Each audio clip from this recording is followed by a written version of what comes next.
Assalamualaikum warahmatullahi wabarakatuh. Waalaikumsalam warahmatullahi wabarakatuh. Bismillahirrahmanirrahim. Alhamdulillahi rabbil alamin. Wassalatu wassalamu ala ashrafil anbiya'i wal mursalin, imamil muttaqin, sayyidil ghurril muhajjalin, wa ala alihi wa sahbihi ajma'in, amma ba'du. Saudara-saudara kaum muslimin rahimakumullah, pada pertemuan terdahulu sudah kita bicarakan tentang memperbaiki akhlak, baik akhlak kepada Allah Subhanahu wa ta'ala, akhlak kepada sesama manusia, maupun akhlak kepada makhluk Allah lainnya di luar manusia. Kemudian secara umum Al-Imamul Ghazali rahimahullah membagi akhlak dalam dua bagian besar. Pertama, apa yang oleh beliau dinamakan al-akhlakul mahmudah, yaitu akhlak yang terpuji. Seseorang yang kepada Allah ia bertauhid, dalam pergaulannya dengan sesama manusia ia mempunyai sifat-sifat yang terpuji, seperti rendah hati, sabar, jujur, ikhlas, dan lain sebagainya. Kemudian dalam sikapnya kepada makhluk Allah di luar manusia, ia dapat mengembangkan nilai-nilai ihsan sesuai dengan tuntunan imannya. Ini seluruhnya dinamakan al-akhlakul mahmudah atau akhlak yang terpuji. Kemudian yang kedua oleh beliau dinamakan al-akhlakul mazmumah, yaitu akhlak yang tercela. Seseorang yang di dalam sikapnya kepada Allah mempunyai sifat-sifat kufur, baik dalam bentuk kemusyrikan, kemunafikan, atau hal-hal yang bisa menyebabkan ia menjadi murtad. Lalu dalam pergaulannya dengan sesama manusia, ia mempunyai sikap yang tidak terpuji, sombong, ria, ujub, dusta, khianat, suka menggunjing dan memfitnah, dan lain sebagainya. Sedangkan sikapnya kepada makhluk Allah di luar manusia, ia senantiasa menimbulkan kerusuhan. Itu seluruhnya dinamakan dengan al-akhlakul mazmumah atau akhlak yang tercela. Untuk memperoleh akhlak yang baik, yang dalam bahasa populernya dinamakan al-akhlakul karimah, para ulama sufi memberikan tuntunan. Pertama, melalui jalan yang disebut takhalli. Yang kedua, tahalli, dan hasilnya nanti akan membuahkan tajalli. Takhalli artinya mengosongkan diri dari segala macam sifat yang tercela. Sombongnya dibuang, riaknya dihilangkan, suka fitnahnya musnah, dustanya hilang. Itu semuanya dinamakan takhalli, mengosongkan diri dari seluruh sifat-sifat yang tercela. Apabila ini sudah berhasil dilaksanakan oleh seseorang, ia naik kepada tingkat yang selanjutnya dinamakan tahalli. Tahalli artinya menghiasi diri dengan seluruh sifat-sifat yang terpuji. Bila sombongnya hilang, berganti dengan tawadhu. Bila dustanya hilang, berganti dengan jujur. Bila khianatnya hilang, dihiasi hatinya dengan amanah, dan begitu selanjutnya. Hasil daripada tahalli, menghiasi diri dengan segala sifat-sifat yang terpuji, akan mengantarkan orang untuk sampai kepada tajalli, bisa menyaksikan kebesaran Allah Subhanahu wa ta'ala. Maka pada pertemuan kali ini kita akan mulai dengan yang pertama, takhalli, mengosongkan diri dari seluruh sifat-sifat yang tercela, menjauhkan diri dari semua akhlak-akhlak yang tidak baik. Dan pertemuan ini akan kita mulai dengan membicarakan dusta dan akibatnya. Saudara-saudara kaum muslimin rahimakumullah. Salah satu nikmat yang diberikan Allah kepada kita makhluk manusia dalam hidup ini adalah kemampuan untuk berkata-kata. Kemampuan menyalurkan hasrat hati dan keinginan jiwa melalui ucapan dengan bahasa sebagai alat komunikasi. Sehingga orang lalu berkata bahwa al-insan adalah hayawanun natiq. Manusia sebenarnya adalah binatang juga. Cuma saja manusia binatang yang pandai berbicara. Oleh karenanya ini merupakan satu nikmat yang sangat besar yang perlu kita syukuri. Lidah bisa menempatkan seseorang pada posisi yang tinggi. Lidah juga bisa menempatkan orang pada posisi yang paling rendah. Karena lidahnya orang dipuji, karena lidahnya orang dicaci maki dan dicela.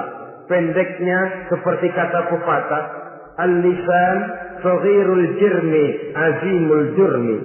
Lidah itu walaupun kecil bentuknya tetapi besar akibatnya. Hampir sebagian besar dari kesulitan-kesulitan yang menimpa manusia pada mulanya disebabkan oleh lidahnya. Sehingga pepatah mengatakan salamatul insan fi hifdzil lisan. Manusia akan selamat apabila dia pandai menjaga lidahnya. Seperti orang kita bilang lidah tidak bertulang. Artinya bicara kadang-kadang demikian enak, bicara kadang-kadang demikian nikmat, tidak terasa akan membawa akibat yang tidak pernah kita perhitungkan sebelumnya. Oleh karenanya, salah satu yang menyebabkan manusia bisa turun nilai kemanusiaannya apabila dia telah mempergunakan lidahnya untuk suatu yang lazimnya kita namakan dusta. Apa sebenarnya dusta itu? Dikatakan al-kadzib huwa adamu mutabaqatil khabar lil waqi'. Dusta ialah tidak adanya persesuaian antara berita dengan kenyataan. Itu yang dinamakan dusta. Berita tidak sesuai dengan kenyataannya. Nah, bentuknya bisa mengada-ada, bisa menambah-nambah, ataupun mengurang-ngurang. Itu bentuk-bentuk daripada tidak sesuainya berita dengan kenyataan. Mengada-ada, yang tidak ada diada-adakan. Itu jelas merupakan dusta. Kemudian menambah-nambah. Beritanya sebenarnya cuma 1 meter, tapi disampaikan orang kepada kita 5 meter, yang 4 meter tambahan. Disitulah kemungkinan terjadinya penyusupan-penyusupan berupa dusta adanya. Ataupun mengurang-urang. Beritanya sebenarnya 8 meter, sampai ke kita cuma 2 meter. Yang 6 meter berita itu dikorup. Itu juga sudah bagian tersendiri daripada yang dinamakan dusta. Oleh karenanya kita harus berusaha. Pertama dari sifat mengada-ada. Yang tidak ada diada-adakan. Itu jelas dusta. Dan ini pekerjaan paling enak memang. Orang seakan-akan terpesona. Orang seakan-akan kagum. Padahal kita mengada-ada. Barang yang tidak ada diada-adakan. Rasul juga pernah, saudara-saudara.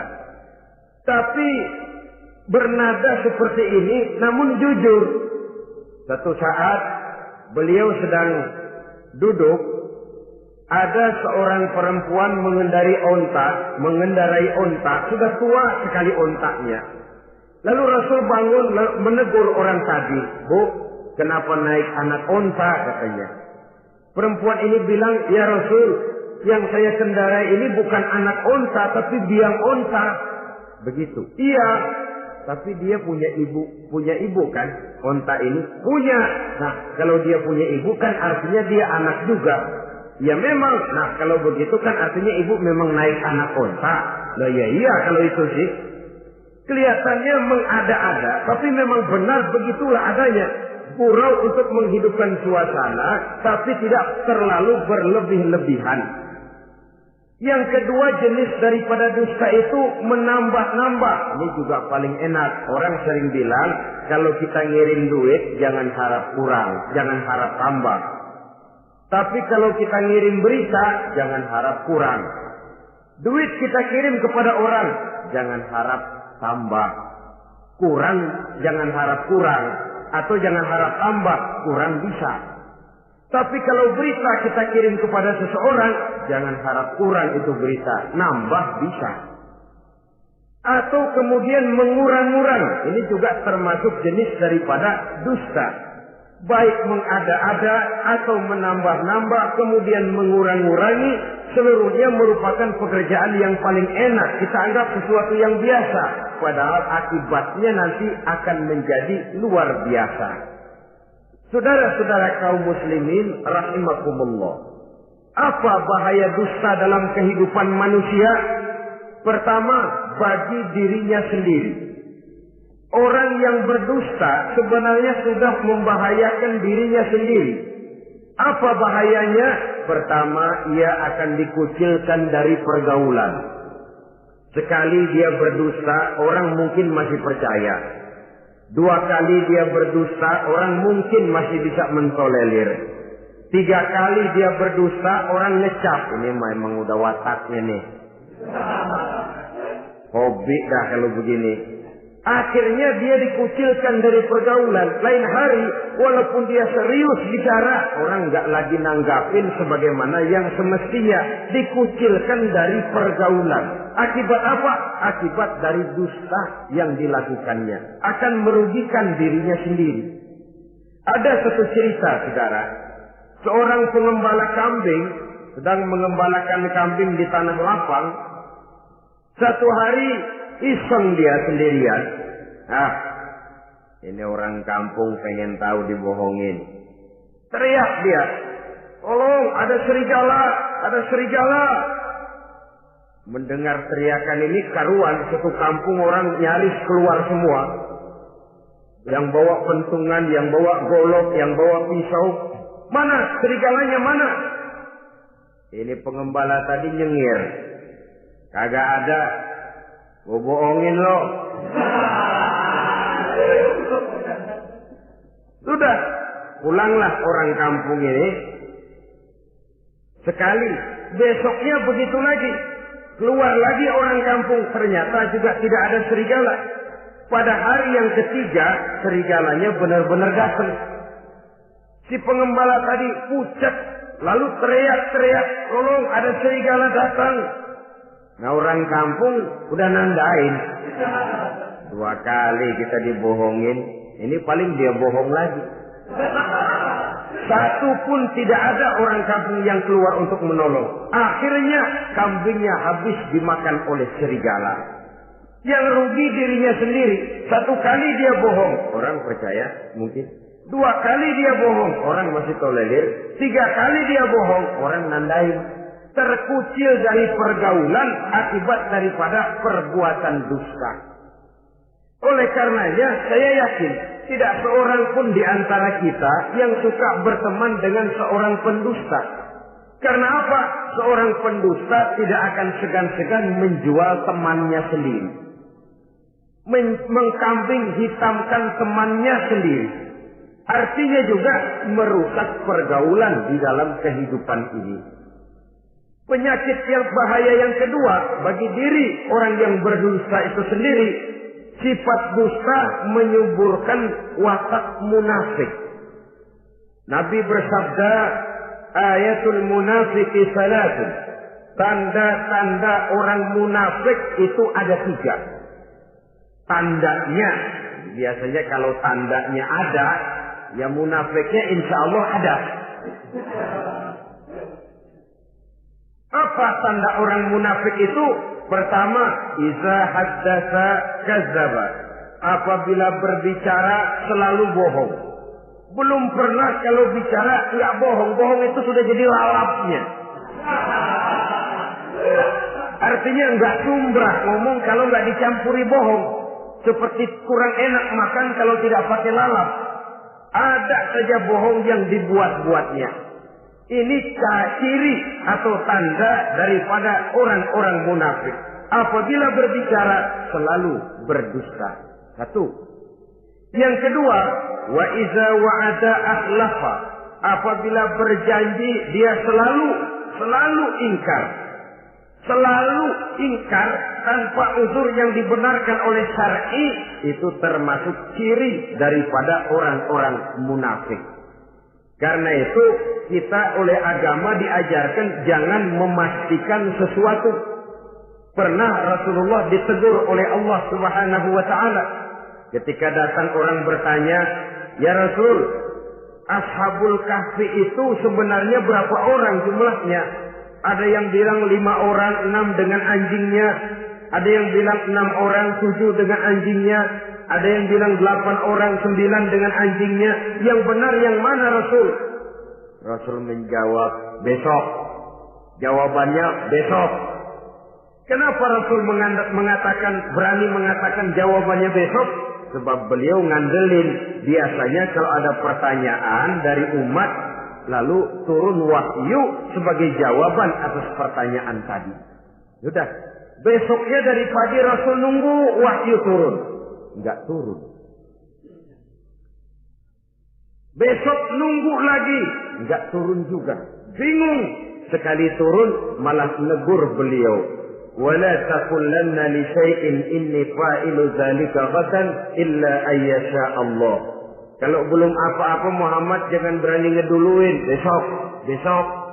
Semuanya hanya bisa terjadi dengan izin Allah. Illa ayyasha Allah. Oleh sebab itu harus diawali dengan insya Allah. Insya Allah besok saya pasti datang.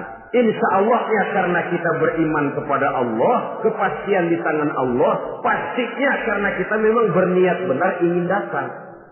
Kita kadang-kadang insya Allah ini jadi lalap sih. Asal dia bilang insya Allah udah tulen kagak mau dah. Besok ya, insya Allah enggak ya. Ini salah kaprahnya kita, saudara-saudara. Yang ketiga, ciri daripada orang munafik itu wa iza tumina khana. Apabila dipercaya ia selalu berkhianat. Tidak pandai menjaga amanah dalam kehidupan ini. Tidak boleh mendapat satu kepercayaan lalu dikhianatinya kepercayaan itu. Maka jangan lupa bahwa kita diberikan lidah, kita diharuskan memelihara lidah. Dengan apa? Menjaganya daripada sifat-sifat dusta. Apabila berjanji, kita berusaha menepati. Apabila dipercaya, kita berusaha menjaga amanah. Kenapa? Mencari kepercayaan itu sulit, saudara. Tetapi memelihara kepercayaan itu jauh lebih sulit. Apalagi kalau yang bernama rahasia. Rahasia itu memang selama masih ada dalam hati. Kalau sudah kita bicarakan kepada orang lain, itu sudah bukan rahasia lagi sifatnya. Memang sih pada mulanya kita bisa ngomong. Nih gue ngomong begini nih sama lu doang nih. Lu jangan ngomong-ngomong sama yang lain ya. Nanti yang kita ajak ngomong lagi sama orang lain. Nih sama lu doang nih. Jangan ngomong-ngomong sama yang lain. Akhirnya kan terus sampai walaupun setiap kali ngomong mesti cuman malu doang nih ya. Tapi akhirnya tuh beritanya jadi merata menjalar. Kenapa? Rahasia adalah apa yang ada di dalam hati. Jikalau sudah kita bicarakan kepada orang, sudah bukan rahasia lagi namanya. Apalagi sifat manusia. Kalau dia lagi seneng sama kita, jangankan perbuatan kita yang baik, perbuatan kita yang salah pun masih dibenarkannya juga. Tapi kalau dia sudah jengkel sama kita, jangankan kita main judi, kita ngaji masih salah. Itu kalau orang sudah nggak senang itu ya begitu. Dia benci sama kita. Jangankan kita main judi, kita baca Quran masih salah. Tapi kalau dia senang sama kita, hampir matanya itu hilang dari penilaian-penilaian yang objektif. Oleh karenanya sifat dusta menyuburkan sifat kemunafikan di dalam diri seseorang.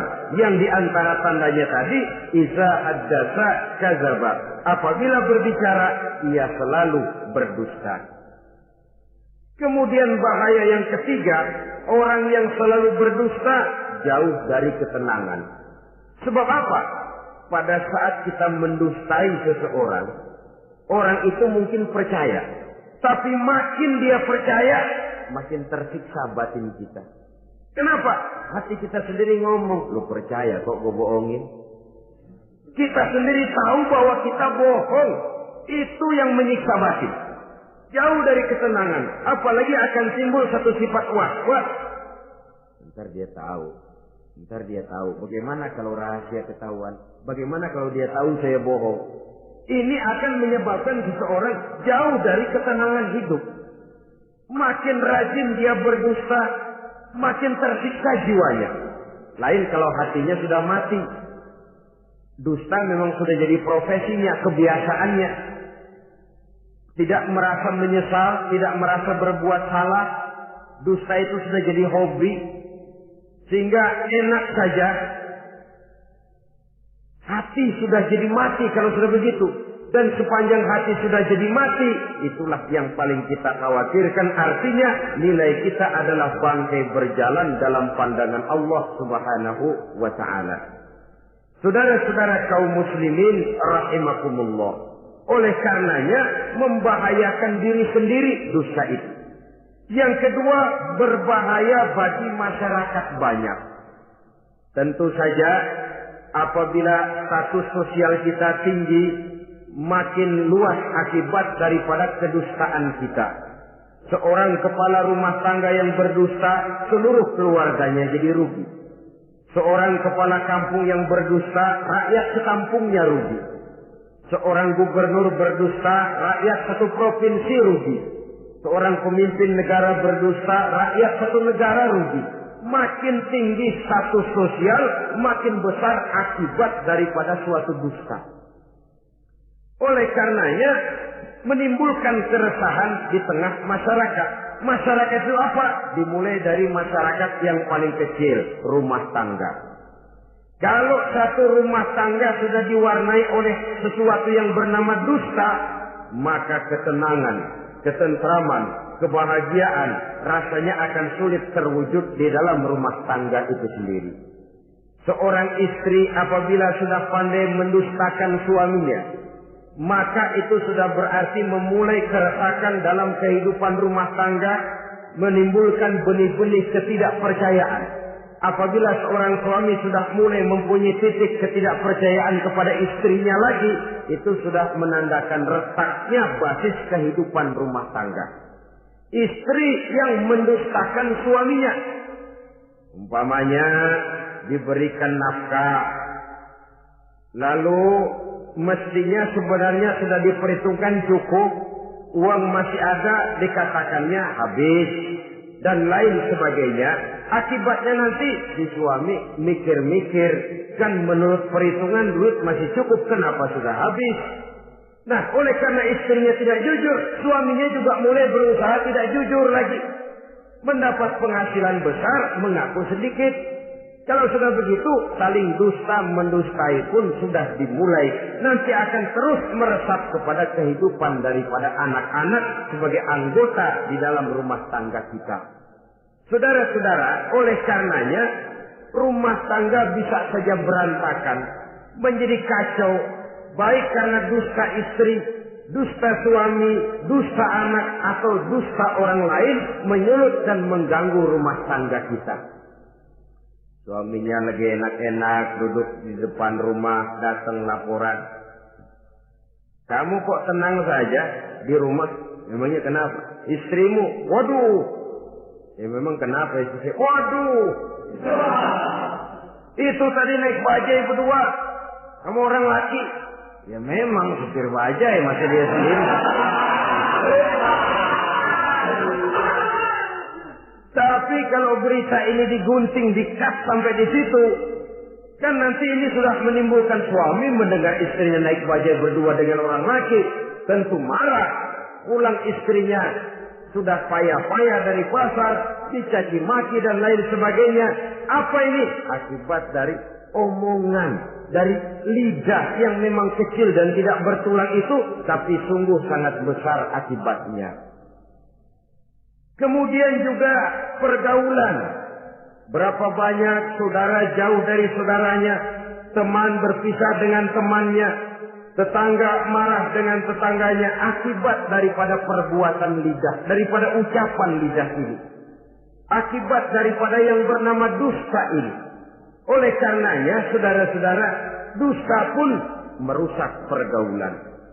Kemudian usaha. Satu kali kita berdusta, mungkin usaha mendatangkan untung. 2 kali kita berdusta, masih bisa mendatangkan untung. 3 kali kita berdusta, orang akhirnya akan mengadakan perbandingan. Ini kadang-kadang dalam usaha, dalam dagang, dusta juga bisa jadi lalat. Orang nawar dagangan kita, berapa harganya bang?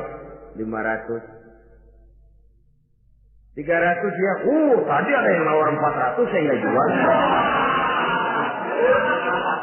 Padahal kagak ada yang nawar. Dia buat sedemikian rupa. Atau kadang-kadang tidak segan-segan memakai sumpah untuk membela kebohongannya. Ya, walaupun sebenarnya bukan sumpah, karena sumpah itu harus dengan lafzul jalalah, wallahi atau billahi atau demi Allah. Kadang-kadang dengan kata-kata yang kasar. Modalnya cuma 500. Tapi ketika ditawar orang, yang bener aja nawar bu. Padahal ini saya beli modalnya aja 700 perak, biar mampus nih. Dia beli cuma 500, ngaku modalnya 700 pakai biar mampus lagi. Saudara hadirin yang saya hormati, sepintas mungkin orang percaya, mungkin orang yang tergerak untuk membeli, tapi kemudian keuntungan yang didapat dengan jalan berdusta itu bisakah membawa berkah dalam kehidupan kita? Rasanya tidak. Dan kalau sudah tidak membawa berkah, maka itu keuntungan itu tidak lagi akan mendatangkan ketenangan di dalam kehidupan. Oleh karenanya menjaga lidah ini memang berat. Sehingga dalam satu hadis lain Nabi bersabda, al-jannatu mustaqatun ila arba'ati nafar. Surga rindu, surga kangen kepada 4 macam manusia. Ini model. Biasanya manusia yang kepengen benar masuk surga, ini malah surganya yang rindu, kangen benar kepengen dimasuki oleh 4 macam manusia. Siapa mereka? Pertama, taliyil Quran. Orang yang gemar, hobi membaca Al-Quranul Karim. Orang yang gemar membaca Al-Quran dirindukan oleh surga. Apa membaca sekedar membaca? Ya, membaca Quran kan beribadah, dari sebab membaca itu mengerti atau tidak mengerti artinya. Tapi jangan lupa, membaca adalah alat agar kita mengerti. Mengerti adalah sarana agar kita bisa mengamalkan dengan baik. Itu maksudnya. Baca Al-Quran agar kamu mengerti isinya. Kalau sudah kamu mengerti isinya, kamu bisa mengamalkannya dengan baik. Jadi sungguh pun yang dimaksud di sini adalah orang yang gemar membaca Al-Quran, tapi prosesnya setelah membaca, orang mengerti. Sebab orang hanya bisa mengerti kalau dia sudah membaca. Kemudian apabila mengerti, dia terdorong untuk mengamalkan. Taliyil Quran bukan hanya orang yang sekedar gemar membaca Al-Quran, tapi juga yang membawa gaya hidup yang Qurani. Saudara-saudara kaum muslimin rahimakumullah, taliyil Quran, orang yang gemar membaca Al-Quran dirindukan oleh surga. Yang kedua, wa mut'imil ji'an, orang yang memberi makan orang yang kelaparan. Nabi memberikan anjuran sangat. Siapa yang ingin dekat dengan aku di hari akhirat nanti, bersahabatlah ia dengan yatim, dengan piatu, dengan janda-janda tua yang miskin, perlu uluran tangan, mereka yang hidup di bawah garis kemiskinan. Bila diberikan kelebihan rizki oleh Allah, bersahabatlah dengan orang yang tidak mampu. Mut'imil ji'an, orang yang memberi makan orang kelaparan dirindukan oleh surga. Saudara-saudara kaum muslimin rahimakumullah, demikian besar perhatian Islam terhadap kepekaan sosial, terhadap kesetiakawanan sosial ini, sampai dalam ayat Al-Quran dijelaskan oleh Allah Subhanahu wa taala, "Ara'aita allazi yukadzibu bid-din, fadzalika allazi yad'u al-yatim wa la yahuddu 'ala ta'amil miskin." Tahukah kamu, kata Allah, siapa orang-orang yang mendustakan agama, beragama tapi dianggap mendustakan agama? Kalau sudah dianggap mendustakan agama, artinya imannya dusta, dia sholatnya dusta, dia puasanya dusta. Siapa mereka itu? Fadzalikal ladzi yad'ul yatim. Mereka orang-orang yang meninggalkan, menyia-nyiakan anak-anak yatim, wala yahuddu ala ta'amil miskin, dan tidak memerintahkan untuk memberi makan kepada orang-orang miskin. Kepada yatim kejam, sadis, tidak punya kemanusiaan sama sekali. Maka mungkin kita yang rajin sholat, mungkin kita yang sudah 4-5 kali berhaji, bisa saja terhalang masuk surga. Karena di sebelah rumah kita ada anak yatim piatu, merintih kelaparan, menggigil kedinginan.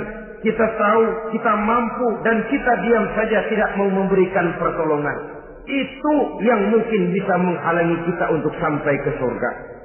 Oleh karenanya, salah satu jenis manusia yang dirindukan oleh surga, mut'imil ji'an, orang yang memberi makan orang yang kelaparan.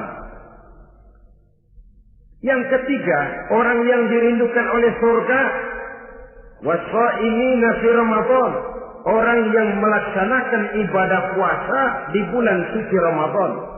Dan yang keempat, ini yang ada kaitannya dengan masalah kita, wa hafizil lisan. Salah satu manusia yang dirindukan oleh surga ialah orang yang pandai menjaga lidahnya. Artinya dia bisa menempatkan diri, kapan waktunya bicara, kapan waktunya diam. Orang bilang memang kalau bicara itu perak, diam itu emas. Maksudnya diam lebih berharga daripada bicara. Tapi orang memang harus pandai menempatkan diri. Artinya tahu kapan waktunya bicara, kapan mestinya diam. Kalau waktu diam dia bicara, namanya dia tidak tahu diri. Kalau harus bicara dia diam, dia namanya juga tidak mau menyampaikan sesuatu yang seharusnya dia sampaikan. Sama saja ada orang bilang sedikit bicara banyak bekerja. Sebenarnya harus seimbang. Banyak bicara harus banyak bekerja. Biasanya kalau sedikit bicara banyak bekerja itu dua kemungkinan. Kalau nggak main catur, maling. Yang namanya maling, bicaranya sedikit. Maling buka jendela, lalu berbisik sama temennya. Sudah tidur. Ngomongnya segitu, selebihnya dia kerja serapi-rapinya. Sebaliknya, banyak bicara, sedikit kerja, bahkan nggak pernah kerja. Orang gila. Coba saja lihat orang gila, ngomong melulu. Kerjanya nggak ada. Jadi oleh karena itu memang harus seimbang. Pendeknya kita harus tahu kapan mesti bicara, kapan mesti diam. Kalau menghadapi kebatilan kita diam, kata Nabi, as-sakitu 'alal batil syaitanun asraf. Orang yang diam menghadapi kebatilan, setan gagu. Masya Allah, saudara-saudara. Ada munkarat, ada maksiat, ada kebatilan, ada kezaliman. Dia diam, tidak mau menyampaikan yang benar. Itu setan gagu. Sehingga dikatakan, qulil haqqa walau kana murran. Sampaikan, katakan yang benar walaupun pahit. Dan memang menyampaikan kebenaran bukan main pahitnya. Bukan main getirnya, banyak resikonya. Tapi ini sesuatu yang harus kita sampaikan. Sebab kata Nabi tadi, orang yang diam menghadapi satu kebatilan sama saja dengan setan gagu. Orang yang pandai menjaga lidahnya dirindukan oleh surga. Dan ini walaupun kelihatannya pekerjaan ringan, kecil, berat, saudara-saudara. Bahkan diceritakan Nabi Ibrahim itu pernah nangis di hadapan Allah Subhanahu wa Ta'ala. Ketika ditegur, ditanya, kenapa kamu menangis Ibrahim? Saya ini seumur hidup pernah 3 kali berdusta, ya Allah. Bagaimana saya tidak bingung mempertanggungjawabkan ini di hadapanmu? Nabi Ibrahim seumur hidup 3 kali bohong, bingung, nangis. Kita sehari 16 kali bohong, nyengir aja. Nggak ada bingungnya, emang hobi. Kalau nggak bohong, puyeng palanya. Tiap hari selalu mencari sasaran. Siapa lagi gue bohongin ini? Saudara-saudara kaum muslimin rahimakumullah. Kelihatannya pekerjaan ini kecil, ringan, tapi sungguh berat. Mengerem lidah, menjaga lidah daripada perbuatan ucapan-ucapan yang tidak mengandung manfaat, apatah lagi sampai bersifat dusta dan membahayakan orang lain. Oleh karenanya, dusta ini kalau dalam agama, berdusta dalam agama biasanya munafik. Mulutnya beragama, tapi hatinya kafir. Jelas itu munafik. Itu dusta juga. Dusta yang membawa kita kepada dosa kelas kasar. Ya kalau kita mendustai teman, memang dosa. Dosa yang nilainya tidak sebesar kalau kita mendustai agama. Tapi sungguh pun demikian, dosa kecil-kecil juga kalau ditumpuk banyak juga. Padahal kata Imam Ghazali, hati itu seperti kaca. Dosa itu debu yang nempel di kaca. Kalau debu-debu itu terus numpuk, kita males ngelapnya, males ngebersihinnya. Jadi satu berkarat di kaca, susah banget ngebersihinnya. Coba kaca kalau udah karatan, pakai silet kita gosok, setengah mati. Begitu juga perbuatan dosa. Kalau kita senang dusta, biarinlah dosa kecil. Bohong lagi, bohong lagi, bohong lagi. Numpuk berkarat di hati itu dosa. Nah hati itu kalau sudah dilingkungi oleh karat, nur, cahaya kebenaran itu sulit untuk masuk. Karena dia sering berdusta, orang lain dianggap sama juga sama dirinya. Ini yang celaka. Oleh karenanya timbul sifat menyamakan orang lain dengan keadaannya sendiri. Dikala itu hati yang sudah penuh dengan noda-noda dosa itu sudah berkarat sehingga sulit untuk dibersihkan lagi. Itu sebabnya Nabi berpesan, ittaqillaha haitsu ma kunta wa atbi'is sayyi'atal hasanata tamhuha wa khaliqin nasa bi khuluqin hasanin. Bertakwalah kamu kepada Allah dimanapun saja kamu berada. Bertakwa dimanapun saja kamu berada. Di pasar takwa kita, di kantor takwa kita, di masjid takwa kita, di rumah tangga bertakwa kepada Allah dimanapun saja kamu berada. Kita sih kadang-kadang takwa juga, cuman musinan. Takwa kita pakai tempat. Asal lagi duduk di masjid, dengerin pengajian, denger kiai pidato, manggu takwa bener. Aduh. Keluar dari masjid, teler aja lagi.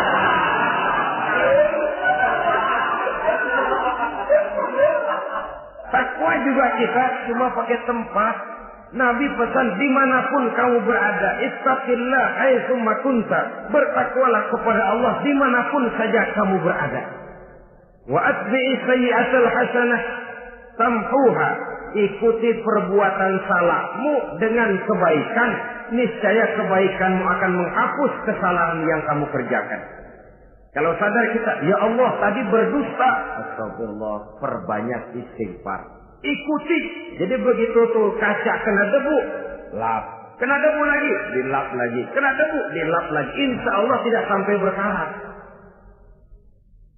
Jangan lalu nunggu. Ntar aja dah taubat, udah tua-tuaan dikit. Kayaknya umur dia yang ngatur. Saudara-saudara, oleh karenanya ikuti perbuatan salah dengan kebaikan. Terselip kita berbuat salah, iringi dengan sedekah. Terselip kita melakukan dosa, iringi dengan istighfar. Melihat sesuatu yang haram, astagfirullahaladzim. Lalu dipalingkan, jangan mulut astagfirullah, mata melotot.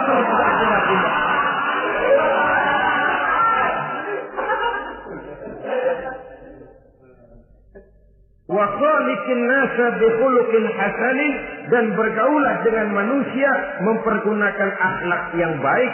Ini pesan daripada Rasulullah sallallahu alaihi wasallam. Jadi oleh karenanya dusta dengan seluruh akibatnya ini bisa menimbulkan bahaya bagi diri sendiri, bagi rumah tangga, dalam pergaulan, dalam usaha, dalam masyarakat, bahkan pada akhirnya bagi kehidupan satu bangsa dan satu negara. Lidah yang kecil tapi besar akibatnya bisa menyengsarakan manusia atau menempatkan manusia dalam satu posisi yang tinggi. Kalau kita adakan satu perbandingan, Nabi Ibrahim seumur hidup 3 kali saja berdusta, nangis di hadapan Allah. Kita yang hampir tidak ada hari, ya kalau orang sekarang bilang tiada hari tanpa olahraga. Rasanya kita kalau mau jujur bisa juga bilang tiada hari tanpa bohong. Pernahkah kita menangis menyesali dusta yang sudah kita lakukan? Berapa banyak orang yang sudah kita janjikan, kita gantung dengan janji itu. Padahal dia punya hajat yang demikian sangat bergantung kepada kita. Tapi lidah ini enak saja. Gampang dah. Tar. Sok. Gampang dah itu mah. Beres dah beres. Enggak ada yang enggak beres. Semuanya kalau lidah kita beres, gampang, ntar, besok, enak, endah aja dah.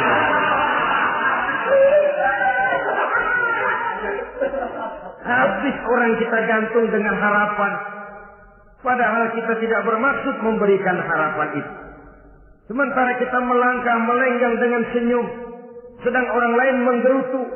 Saudara-saudara kaum muslimin rahimakumullah, ini pada gilirannya akan kembali penyakitnya kepada diri kita juga.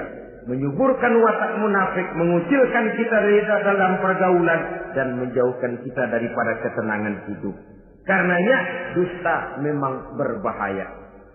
Dalam perjuangan, dusta akan menimbulkan watak pengkhianatan. Dusta juga bisa menyebabkan munculnya musuh-musuh dalam selimut, yang pura-pura berteriak membantu perjuangan tapi di belakang mencari titik kelemahan kita. Oleh karenanya, mencari teman yang bisa diajak tertawa itu gampang. Mencari teman yang mau diajak menangis itu sulit. Mencari teman yang mau diajak nyanyi banyak. Tapi mencari teman yang mau diajak berkeluh kesah itu yang langka. Oleh karenanya, di dalam kehidupan ini untuk menjaga lingkungan pergaulan, mari kita berusaha untuk menjaga lidah dengan sebaik-baiknya. Nah, apa semua bohong tidak boleh? Ada bohong yang ditolerir. Di antaranya kata Nabi, salasun laisa minal kazzab. Ada 3 macam bohong yang tidak dianggap bohong. Bohong tapi tidak dianggap bohong. Dusta tapi tidak berdosa. Kalau memang harus bohong, carilah bohong yang tidak dosa. Bahkan insya Allah ada pahalanya kalau kita ikhlas. Apa itu? Pertama, hadisul rajulu limar'atihi au hadisul mar'atu li zawjiha. Bohongnya seorang suami untuk menyenangkan hati istrinya. Enggak apa-apa. Untuk menyenangkan hati istrinya. Misalnya suami pulang dari kantor perutnya lapar. Begitu makan nyobain sayur asinnya luar negeri.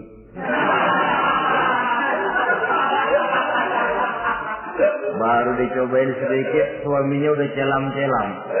Melotot matanya. Istrinya negor, "Bang, sayur keasinan ya?" "Enggak." Soal keasinan bagus. Cuma tadi di kantor saya sudah diajak makan oleh teman, jadi masih kenyang. Simpan sajalah, nanti sore kita baru makan. Lapar, kesel, jongkok, tapi karena mau menyenangkan istri. Enggak. Atau sama saja dustanya seorang istri untuk menyenangkan hati suaminya. Bisa saja itu terjadi. Suaminya beli sendal buat istri. Mahal, padahal murah, kena mahal. Warnanya gak enak dilihat, potongannya norak. Suami istri tahu kalau itu sendal murah. Suaminya tanya, "Bagaimana, Bu, sendal yang saya beli?" Waduh, cakep bener, Bang. Luar biasa. Tangga kita mana ada yang pakai sendal begitu. Memang kagak ada, jelek.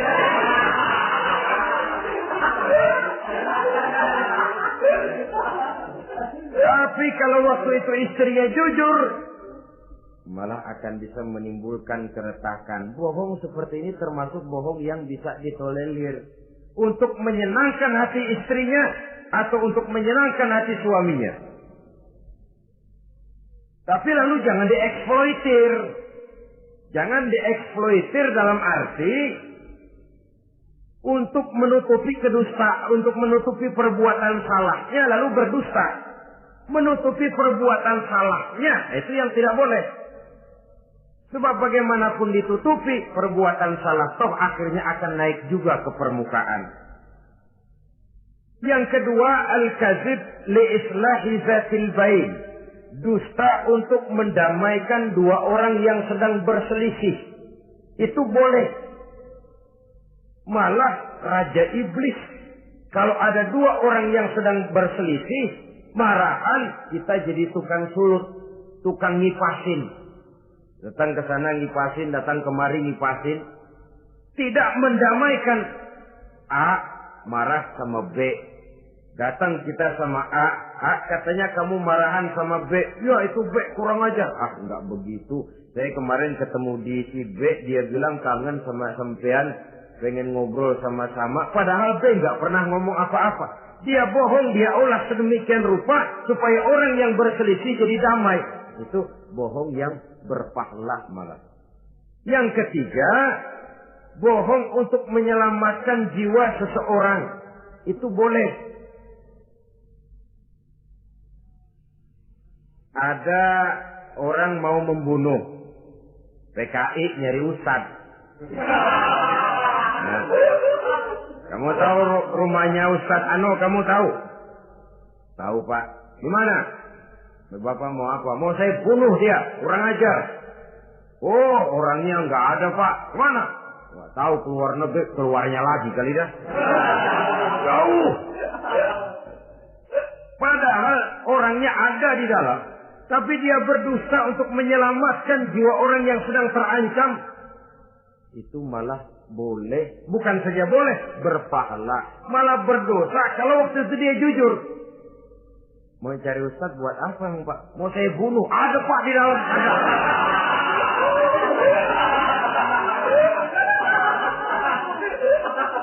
Sentimen. Kalau perlu saya bantuin, Pak, ada.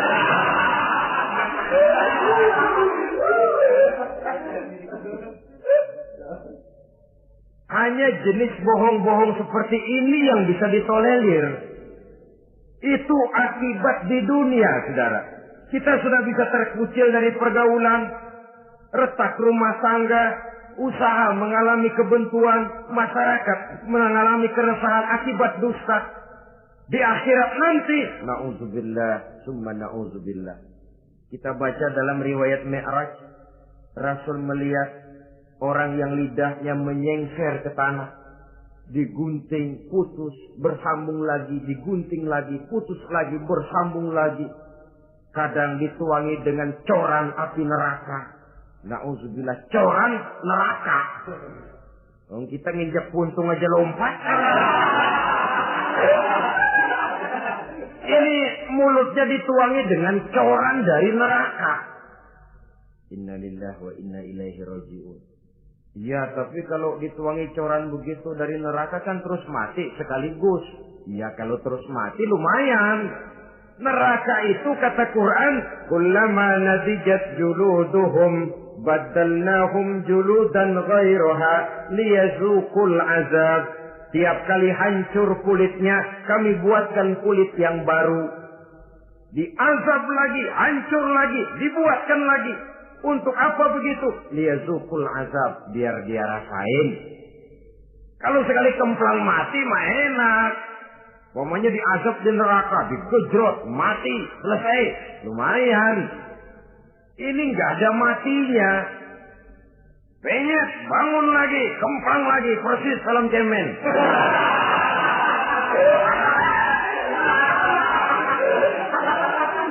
Cuma kalau film cemen mah film, dan itu jelas dusta, di neraka orang tidak kenal mati. Hancur jasadnya, dibuatkan lagi, diazab lagi, dan begitu selanjutnya. Jangan lalu berhitung. Kalau dosanya kebanyakan kan malaikat Malik gemes, ntar dilemparin ke neraka, kelebihan liwat. Jadi nggak mampir di neraka. Ya nggak mungkin, saudara-saudara. Tiap kali hancur kulitnya, diganti dengan kulit yang baru. Untuk apa itu? Liyazuqul azab. Biar dia rasakan benar azab itu. Allahu Akbar. Sudah di dunia dia mendapat akibat yang sedemikian rupa dan punya akibat buat yang lain. Di akhirat nanti dia akan menanggung azab. Apalagi kalau dustanya sampai membuka aib saudaranya sendiri. Dusta untuk menelanjangi orang lain. Logikanya saja, kalau ada teman kita atau aurat kita terbuka, kita harus menutup. Muslim dengan muslim seperti satu badan. Bila yang satu sakit, yang lain ikut merasa sakit. Bila yang satu tercela, yang lain ikut merasa tercela. Dikala itu, kita harus justru menutupi aib orang lain. Malahan Nabi mengatakan, siapa yang menutupi aib saudaranya di dunia ini, saudaranya muslim, Allah akan menutupi aibnya di akhirat nanti. Kita kadang-kadang bukan nutupin sih, malah ngorek-ngorek. Kadang-kadang nggak tahu aja belaga tahu. Ya, gue dengar anak. Banyakan dia nipasinnya. Saudara-saudara kaum muslimin rahimakumullah.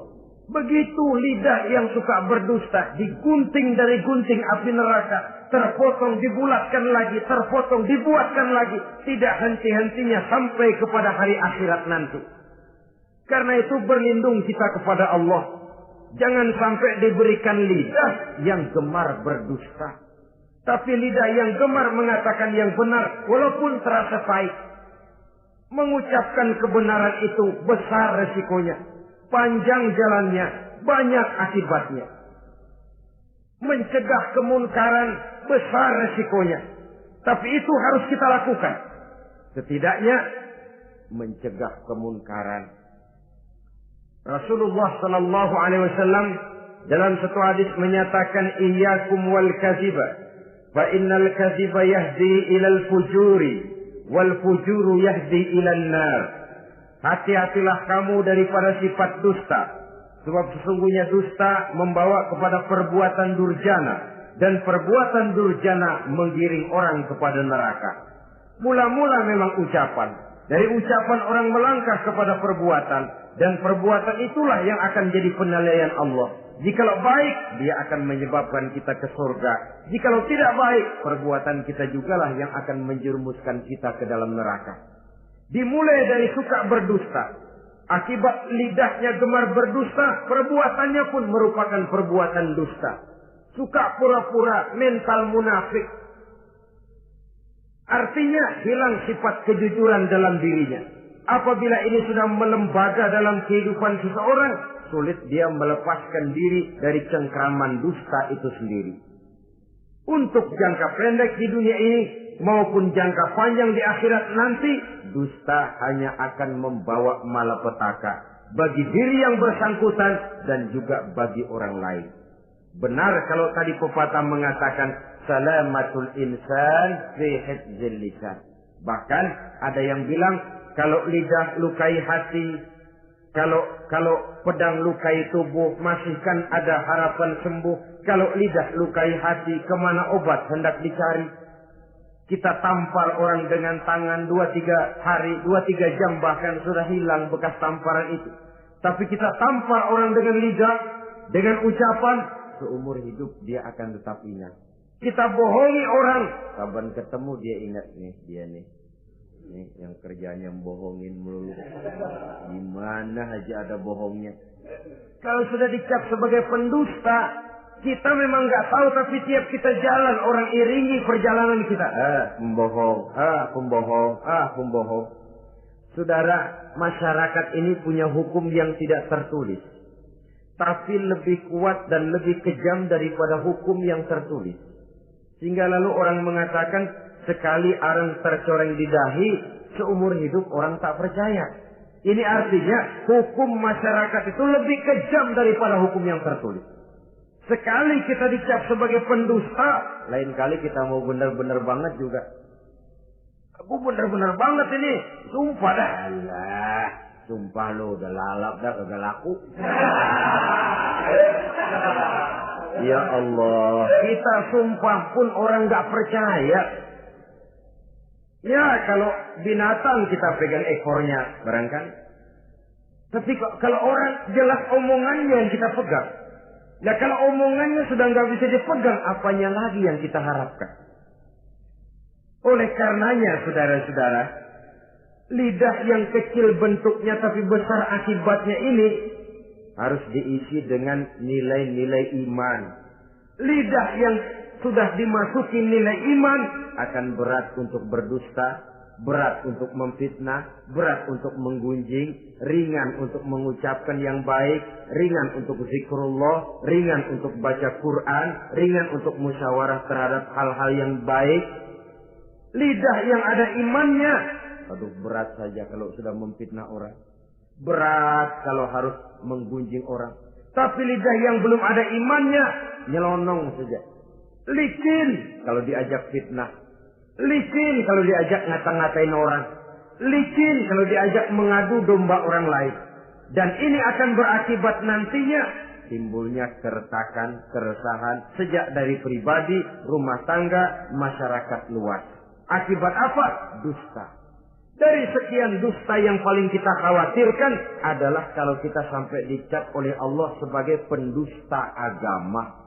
Beragama tapi dianggap pendusta. Agama sekedar lipstik, agama sekedar dekorasi, agama sekedar penghias kartu tanda penduduk, tapi hidup jauh dari tuntunan nilai-nilai agama. Pendusta-pendusta agama semacam ini pada gilirannya akan terkena penyakit yang disebut munafik. Iman lidahnya tapi kufur hatinya. Islam ucapannya tapi kufur perbuatannya. Nah, ini resikonya sangat besar. Adapun dusta-dusta kepada orang lain, dosa ya dosa, tapi dosa yang mudah untuk bertobat. Kalau saya katakan mudah untuk bertobat, saya bukan merangsang kita untuk berdusta, bukan. Tetapi jangan lupa seperti saya katakan tadi, bagaimanapun ringannya satu dosa, kalau ditumpuk dan ditumpuk, dia akan berurat, berakar dan berkarat di hati kita. Dan bukankah hati itu merupakan cerminan dari seluruh